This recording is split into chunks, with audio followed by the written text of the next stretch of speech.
Hi, hello friends. We are back again with the topic of industries, and today we shall learn about another industry that is called jute industry. So, yesterday we learned about cotton industry. Today, another textile industry that is jute industry. So, you can take page number 70. So India is the largest producer of raw jute and jute goods and stands at second place as an exporter after Bangladesh. So you can underline that India is the largest producer of jute. So the raw jute that is produced by India is the highest in India and followed by Bangladesh. And there were about 80 jute mills in 2010-11. So by the year 2010 or 11, we have 80 jute mills. And most of these are located in West Bengal, mainly along the banks of Hooghly River in a narrow belt that is 98 km long and 3 km wide. So most of these jute mills are located in the West Bengal near the banks of Hooghly River because this cultivation of jute needs a lot of water, and after cultivation also we need to dip it into the water. Therefore it is situated in the Hooghly River, so this water is available always in order to do the processing of this jute. The first jute mill was set up near Kolkata in 1859 at Rishra. Then after partition in 1947, the jute mills remained in India, but three-fourths of the jute producing area went to Bangladesh. So before India was partitioned into India and Pakistan, a lot of jute mills and jute areas, cultivating areas were in India. But after partition, when Bangladesh was created, the jute mills were remaining in Indian part and the jute cultivating area was remaining in Bangladesh. So India lost a lot of jute cultivation area from by the partition. And factors responsible for their location in Hooghly Basin are proximity of the jute producing area. Proximity means nearness. So these mills are set up there because the jute producing areas are very nearby. Then inexpensive water transport. So Hooghly River is there. The transportation can be arranged through the river, and also it is needs for water for processing. So the availability of water is another reason.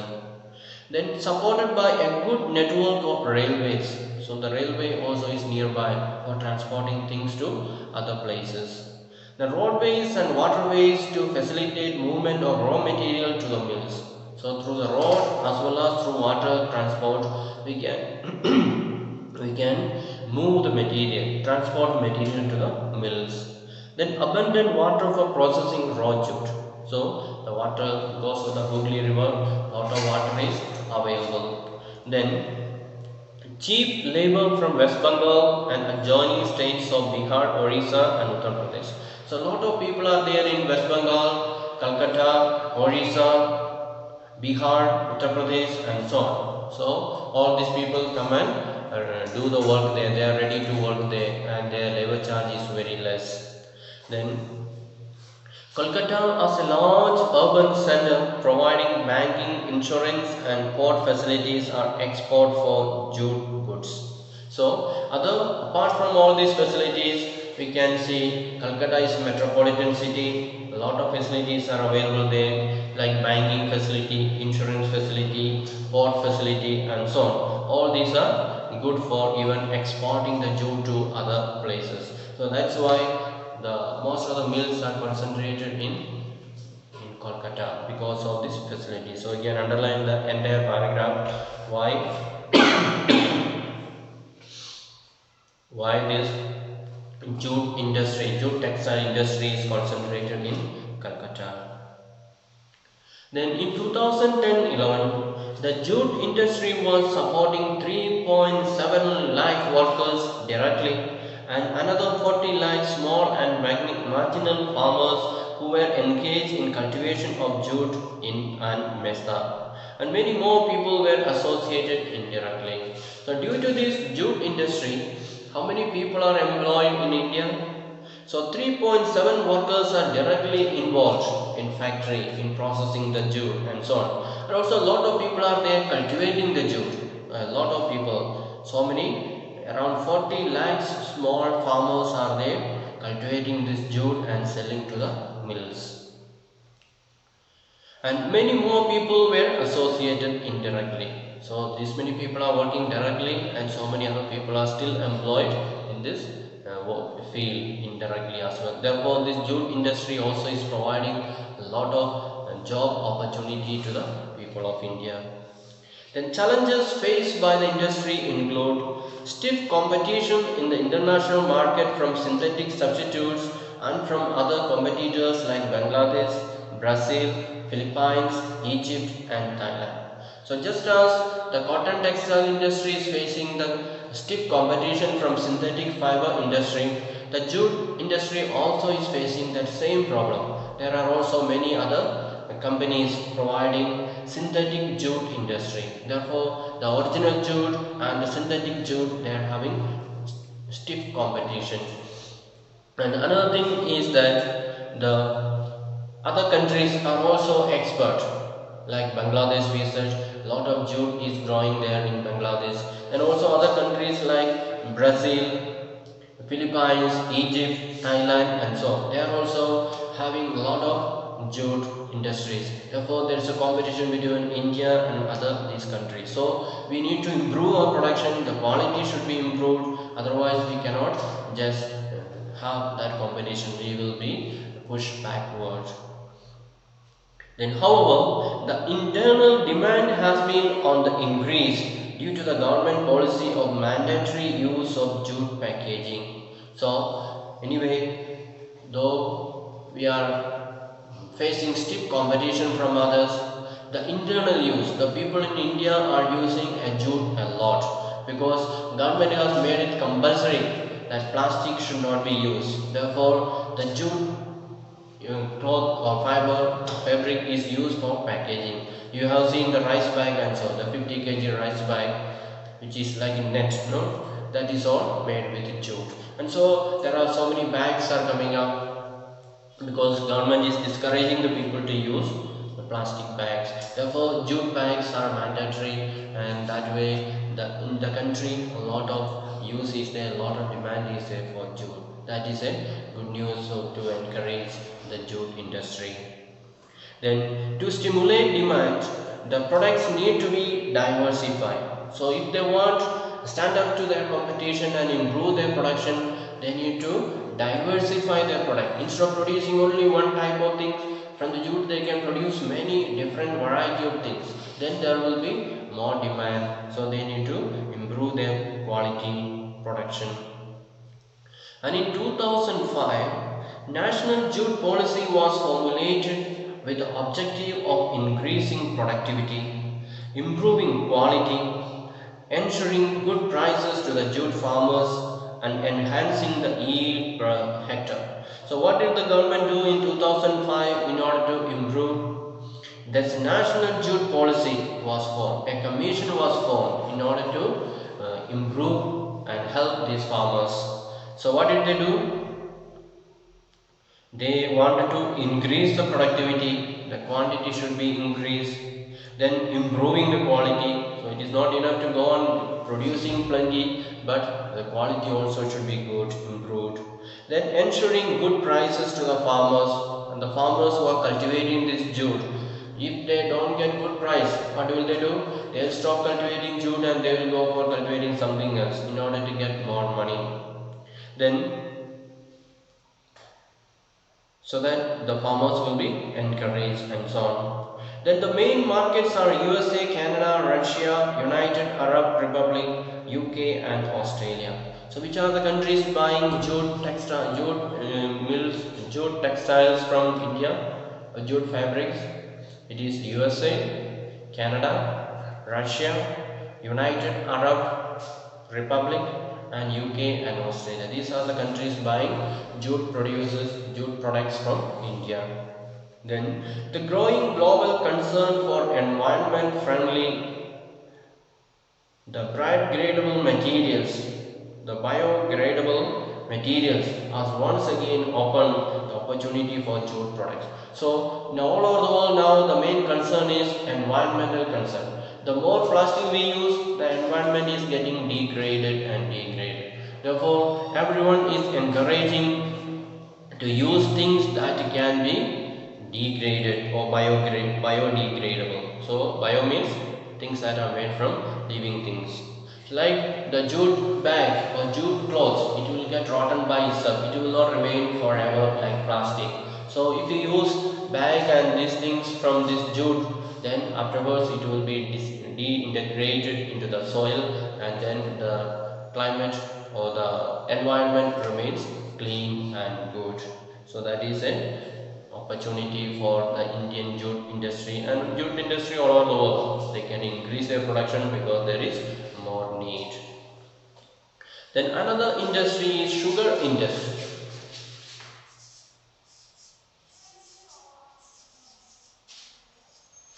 The sugar industry. India stands second as the world producer of sugar, but occupies the first place in the production of gur and kansari. So in the production of sugar, India got second rank, but in the production of gur or jaggery or kansari, India has got first place. The raw material used in this industry is bulky, and the haulage its sucrose content reduces. So, you know what is used for making sugar? It is a sugar cane, and sugar cane is very bulky and very heavy, and therefore, and its haulage means the pulling of the sucrose. Sucrose means the glucose. The glucose is the sugar content, and that is content reduces. So since it is very heavy, transporting from one place to another, that is called haulage, the pulling of it or taking it from one place to another. So the more it remains, what happens? If you cut one sugar cane and keep for 1 week, what happens? It will not be fresh anymore. It will become little more dry. That means the sugar content is less there. The glucose has dried up. So when it is carried from far away, one place to another place, very far away, it becomes dry, and the content of the sugar becomes less. And where should the mills be ideally located? Therefore, we should make sure that the mills are located near to the sugarcane farm, so that there is no need to carry it too far, and the content of the juice will not be reduced, or it will not become, before it becomes dry, we can produce sugar from it.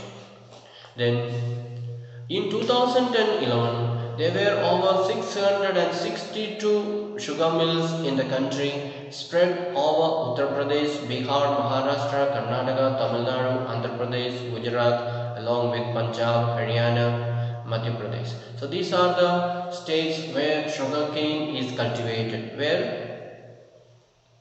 So there are already 662 mills are there, and naturally where the mills are there, sugarcane cultivation also will be there. So which are the states leading in the production of sugar? That is Bihar, Uttar Pradesh, Maharashtra, Karnataka, Tamil Nadu, Andhra Pradesh, Gujarat, and along with Punjab, Haryana, Madhya Pradesh. So quite many states are there where a lot of sugarcane is cultivated, and the sugar mills are established in the production of sugar. Then 60% mills are in Uttar Pradesh and Bihar. So we said there are many states are there producing sugar and having sugar mills and sugarcane plantation. But out of all these states, we can say 60%, that is more than half of the percentage, or more than half of the production is done in Uttar Pradesh and Bihar. And this industry is seasonal in nature, so it is ideally suited to the cooperative sector. Can you explain why this is so? So this sugarcane industry cannot be produced throughout the year because sugarcane needs at least 1 year for harvesting. Therefore, it cannot be produced every now and then. We need to harvest the sugarcane only at the end of the year, and only that time the mills can be functioning. Therefore, it is seasonal. Only that harvesting season it can be made use. It cannot be kept for a long time. Otherwise, the juice will become less. So, the best way to run this industry is in which sector? It is in the cooperative sector. You remember the different sectors we studied: private sector, public sector, joint sector, and the fourth one is cooperative sector. So this one we can start in the cooperative sector.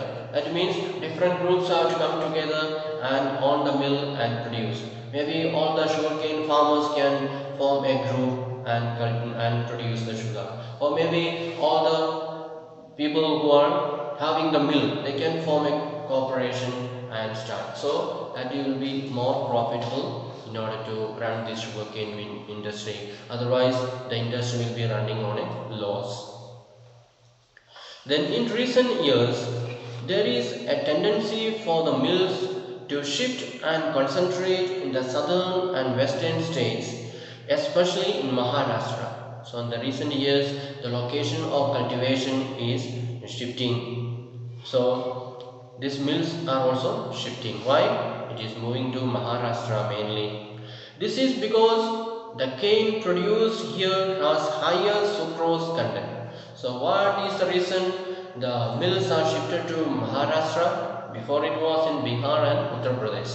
Now it is being shifted slowly to Maharashtra because they have found out the sugarcane that is growing in Maharashtra, it has got higher content of glucose. That means with the sugarcane growing in Maharashtra, we are able to produce more sugar. So that will be more profitable. So instead of carrying the sugarcane from Maharashtra to Bihar or Uttar Pradesh, ship the mill to Maharashtra near to the farm, so that transportation will be easy.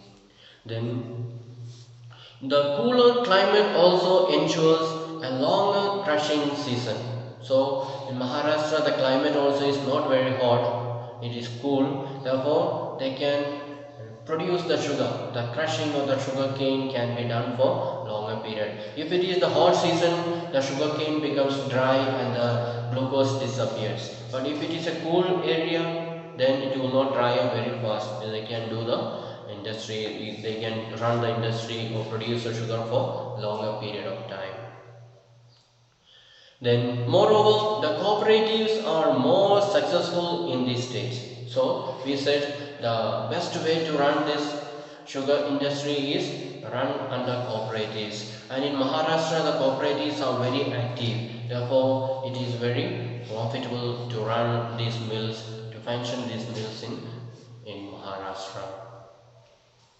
Then major challenges include the seasonal nature of the industry, old and inefficient methods of production, transport delay in reaching cane to the factories, and the need to maximize the use of bagasse. So, these are some of the problems that we face. What are the problems? That is seasonal nature of the industry. This industry cannot be functioning throughout the year. It can be function only this harvest season. Maybe in the month of October, November onwards, it starts harvesting. Only that time it can be functioning.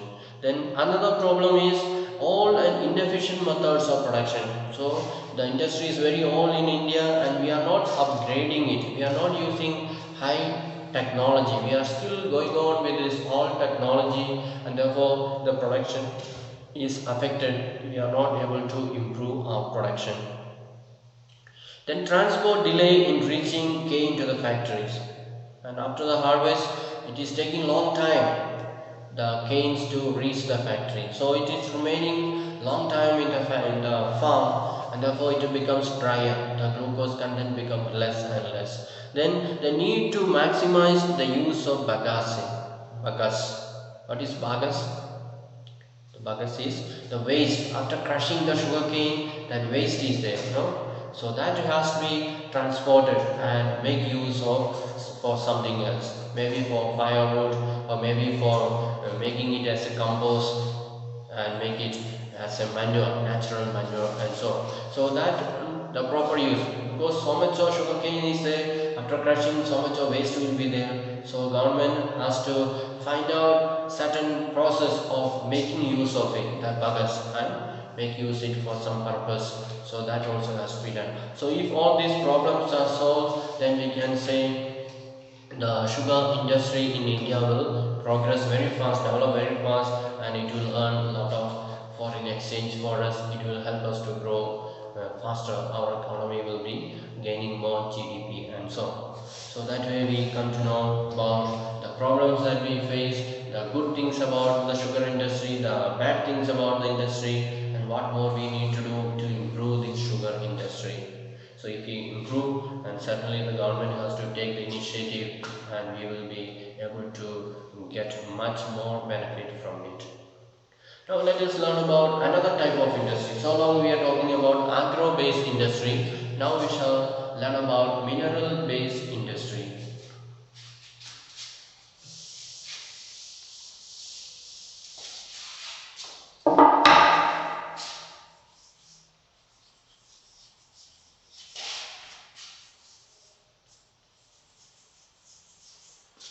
Mineral-based industry. So we know a lot of industries are depending on the minerals. So industries that use minerals and metals as raw material are called mineral-based industries. You can underline what are called mineral-based industries. So industries that are using minerals and metals as raw material are called mineral-based industries. Then, can you name some industries that would fall in this category? Certainly, so many industries are there, like iron and steel industry, aluminium industry. All these are using metals.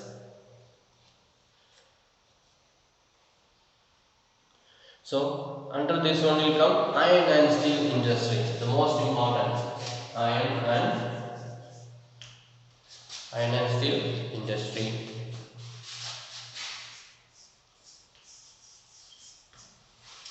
Iron and steel industry. So the iron and steel industry is the basic industry, since all the other industries, heavy, medium and light, depend on it for their machinery. So all the other industries are depending on this iron and steel industry, because every other industry they need some machine to produce, whether it is a heavy industry or medium industry or light industry, they all need some machines, isn't it? And all the machines are made of iron.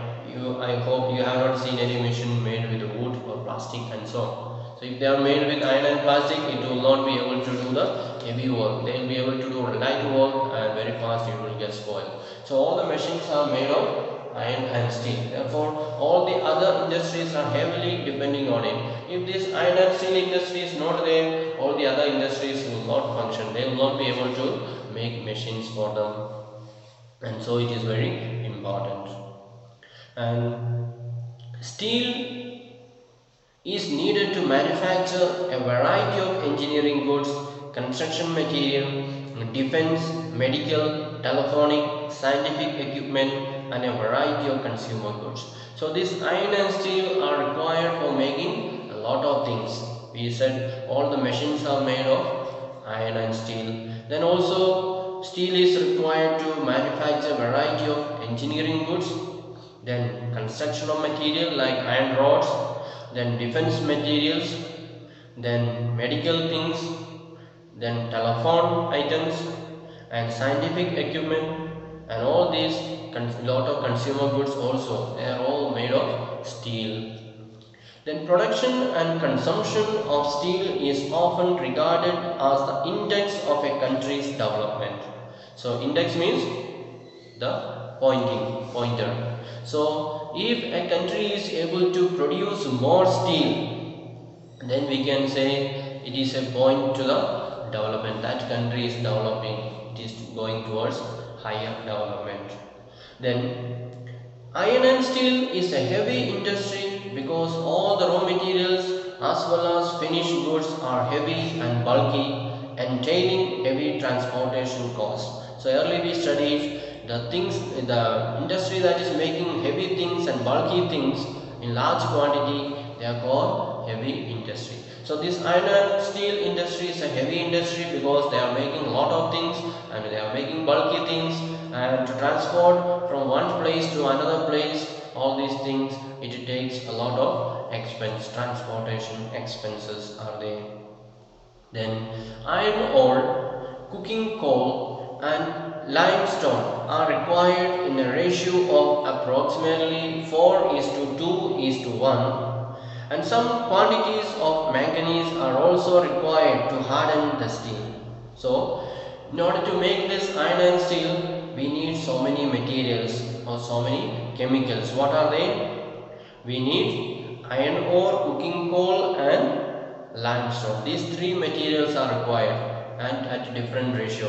So iron ore should be 4%, then 4, then cooking coal should be 2, and the limestone should be 1. That is the ratio that we need to mix. Suppose if you put 4 quintal of iron ore, then cooking coal should be 2 quintal and limestone should be 1 quintal. That is the measurement needed. And also we need to mix manganese into this. What is the purpose of manganese? It will help us to make the iron more harder. So the more manganese we add, the harder it will become. So very heavy machines and all, it is mixed with a lot of manganese. That's why it is very hard. Some iron we can easily bend it. That means manganese is very less there. And iron that has got very high jumper which cannot be bent easily, that has got more manganese. Then where should the steel plants be ideally located? Remember that the finished products also need an efficient transport network for their distribution to the markets and consumers. So we said the transportation of these things are very expensive because it is very bulky, very heavy, and therefore it needs a lot of transportation facility, road facility should be there. So it should be, the factory should be set up where there is a lot of road facility, transportation facility is there. If it is set up somewhere in the interior place where there is no good road, then they are not going to succeed. It will be, the industry will be running at a loss. Then 2010-11, with 72.2 million tons of steel production, India ranked 4th among the world crude steel producers. So in the year 2010-11, India produced 72.2 million tons of crude steel. Crude steel means which is not purified. Then it is the largest producer of sponge iron in. So another quality of iron is sponge iron, and India produces the maximum sponge iron. Then what is the meaning of sponge iron? It's also a crude iron which is very soft, like sponge, very soft, not very hard. So it is not manufactured fully, it is in the process, it is still as a raw material. Then in 2010-11, per capita consumption of steel in the country was only around 49 kg per annum against the world average of 182 kg. So in the year 2010, if you take the average use of iron in India, a person is using in a year 49 kg per annum. That means a person is using 49 kg of iron, maybe to make house, or maybe to make some other furnitures and so on. So a person, an Indian person annually uses 49 kg. But if you take the average in a world, a person is taking 182 kg. So other places or other countries, people are using much more than India. So India is not that started using iron so much, but maybe now slowly improving. More and more people are making houses, so they need more iron and so on. So it may improve slowly. So you can see a chart there, the production process of iron, how they produce, how they manufacture. So first it is transport of raw material to the plant. So they have to take the raw material, that is the iron ore, they have to carry from the mine and reach it to the factory. Then there is a blast furnace. It has to be melt nicely. In the previous classes you must have already learned about how iron is processed in class 8, and so you learn about blast furnace. So in the blast furnace, iron ore is melted and limestone is fluxing material which is added, and slag is removed, and coke is burned to heat the ore, and so it will be put in that blast furnace, and together with the cooking coal and limestone, everything it will be burned, and around 300 degrees Celsius it will be heated up and it will be melting, and the added elements or the waste elements are removed and the iron ore is purified there. Then from there it is made pig iron. It is called pig iron. What is it? Pig iron. Molten materials poured into molds called pigs. So the iron is melted and it is in liquid form now from the blast furnace, and from there it will be taken out and it will be poured into different containers. The containers that is having different shape. For example, we want to get a big rod, iron rod. Then that shape it will be poured, and afterwards it will be cooled down and we get big iron rod, iron pieces. So whatever shape we want, we can make it. Just like we make wax, candles are different shape, isn't it? Big one, small one, because wax is melted and poured into different containers. That is called pig. That container's name is called pig. That is called pig iron. The iron that is shaped in the form of different containers or different pigs. That is called the pig iron. Not the pig that we are growing at home. This is a pig, means the shape of the container is called pig. Then from there steel is made. So pig iron is further purified by melting and oxidizing the impurities. Manganese, nickel, chromium are added. So after making that pig iron, there may be still some bad elements may be there inside. Some bad contents may be there. So it is melted again once more, and then all that dirt is removed. It is purified much more better way. And then in order to make it harder, some more elements are added there. Some materials like manganese, nickel, chromium, etc. that is added to this so that it will become harder, it will become more and more hard. Then shaping metal. Then finally we come to the last process where we will be shaping, making it the proper shape, the final shape that is required. That is rolling, pressing, casting and forging. So through these processes we finalize the shape. We bring to the final shape of the iron that we need. So these are the processes that is going on in order to complete this work of processing the iron, of producing the iron. So I hope you are understanding it. So we shall wind it up today and we will continue tomorrow. The iron and steel industry is not over, still more are there, and we will complete it in the next class. So thank you for listening. Have a nice day.